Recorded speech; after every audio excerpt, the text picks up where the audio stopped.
Peace to the family. We're here to talk to you today about the coronavirus, the mythos, and its actualities. Let's go to the next slide. I'm on a time constraint. The coronavirus is nothing new. We go to this can of Lysol, we'll see clearly, and Lysol been around for as long as these damn viruses have been around.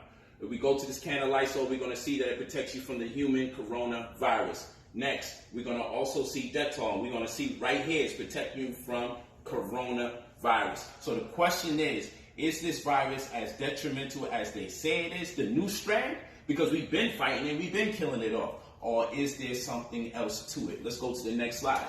So that's Exhibit A right there. Now, I have to defer our attention to this, antibiotics. You got medical practitioners and other people in the medical industry suggesting to people that they take antibiotics. The suffix biotics, biotic, are relating to or resulting from living things. You're dealing with living things. Viruses are neither dead or alive.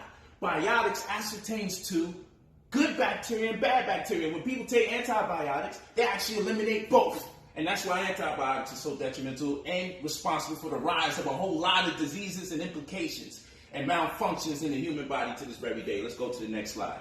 So you don't use antibiotics to eliminate viruses. Let's get that through your head. Now the next thing is antibacterial soaps. People going nuts. They wiping tables off. They wiping chairs off. They secretly wiping their ass when no one's looking because they think they're going to kill the virus or eliminate the virus. This is not true.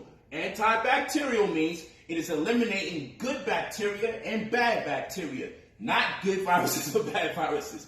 Get that through your brain. That does nothing for you. It's just like when people be wearing those masks and they think the mask is protecting them, but they can shake someone's hand and get the virus. Listen, even the mask, the holes in the mask are over 0.7 microns big. The reason why I have to tell you that is because a virus is 0.7 microns big, which means there's enough fitting room for the virus to seep through the mask and still you contract it. So that's obsolete. You want to use soaps and toothpaste that do clean your hands, but use soaps and toothpaste that do not have triclosan.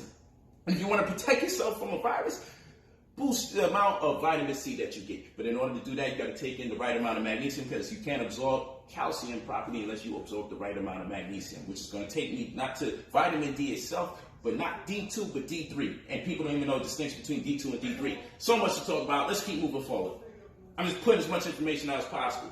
So now I was looking up this lady named Dana Ashley. She's pretty dope, and she made a reference to this book, Magnetobiology. Yeah, 200 and change. You want to hire something from Negro, not only put it in the book, make it an expensive book. But listen, she really went in on this point in the book, and I thought this was very powerful. She was talking about the new technology and our craving for the advancements of technology. One of the main things that we love and praise technology for, particularly Wi-Fi, we can make it move faster. It's all about speed. But once we get to 60 megahertz, the 60 megahertz interacts with oxygen. And in turn, what that does, the frequency impacts the oxygen. So when we're talking about oxygen is O, and that represents the atom. But when we're talking about O2, which is oxygen, now we're talking about the molecular structure, which means we're dealing with a covalent bond where only 2 electrons can stay in the innermost valence and 8 at max in the outermost valence. And here you see them covalently bonded, but they're sharing 2 of the electrons, but we're still dealing with 8 total. Okay? This is important. So what happens is with 60 megahertz, when we use this new technology, because what happens is coronavirus existed a long time ago, but the technology that we're dealing with today didn't exist a long time ago, and it hasn't been at this amplitude or this magnified ever. So now we see that 60 megahertz can cause electrons to spin. In doing so, we now have to consider the spin frequency of electrons when the oxygen molecular structure, being that it's covalently bonded and these electrons start spinning. What does that mean to represent for the biological body? Well, what that means to represent is that something called hemoglobin, which is a protein that's responsible for the uptake of oxygen to be distributed throughout the body, can no longer do its job effectively. All this merely means is that the 60 megahertz compromise the integrity of the spin frequency of the covalent bonding that transpires within the confines of the oxygen molecular structure, causes the biological entity to have problems using oxygen. Okay? That's what that means. That's all this means. Technology is causing us to have problems using oxygen. And what happens when you don't get enough oxygen? You pass out, right? Have you seen the videos with people in China? They just randomly pass out and they say, oh shit, that person got coronavirus. Let's go to the next slide. You'll see what I'm talking about. So, who are the main targets for the coronavirus? They say people with respiratory issues, oxygen.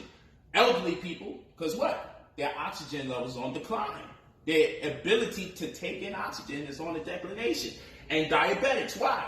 Because the less oxygen people have, okay, first of all, diabetics, they call it autoimmune disease, and it definitely is a hormonal disorder. The hormone that's in question is insulin, and insulin does what? Insulin is a hormone. Hormones are instructions, and insulin tells the body, particularly the cells, to open up its cell walls to allow blood sugar to go in so it can metabolize glucose. So, when the body has a problem doing this, it's called insulin resistance.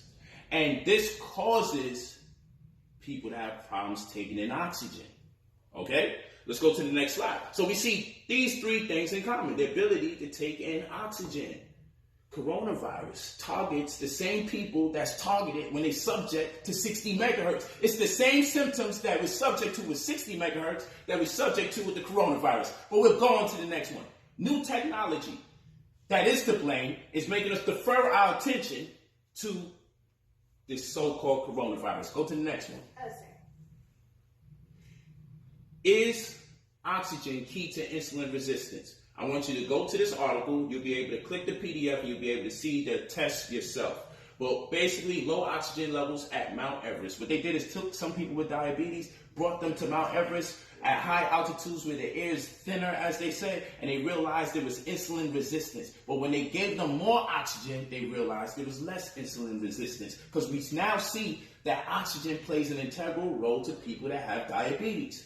So the 60 megahertz frequency would actually impact people that have diabetes because it causes the hemoglobin to be ineffective. Because hemoglobin is the protein that's responsible for the uptake of oxygen so it can be distributed throughout the human body. Keep all this in mind. Just play the video back. We got to keep going because I got to do this in a short period of time because of Instagram. Let's keep going. Give me the next slide. Iron metabolism. What's responsible for your body's ability to metabolize iron? They just found this thing out 30 years ago, 1990s. Hepcidin is responsible for the metabolism of iron. But what you got to know is the higher your hepcidin levels, the lower your ability to absorb iron.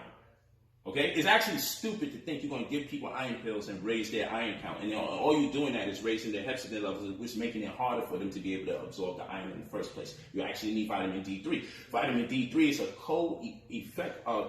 cofactor of what? Iron.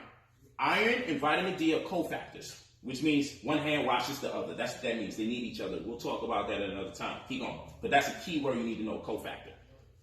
Okay? So we're going to look at the BBC News Update map. And what we're going to realize is there's cases of coronavirus all over these different places. This is America, but this is Africa. Africa's supposed to be so far behind. Africa's supposed to be so far behind. Yet, when we look at the countries that's being affected that actually have mild cases of coronavirus, the only countries that do, we'll see what? We see Algeria, we see Egypt, we see Nigeria, Cameroon, okay, we see the Congo here, we see South Africa, and these happen to be the countries that China is looking to take over in Africa. But we look at the rest of Africa and it doesn't seem to be affected, the largest continent.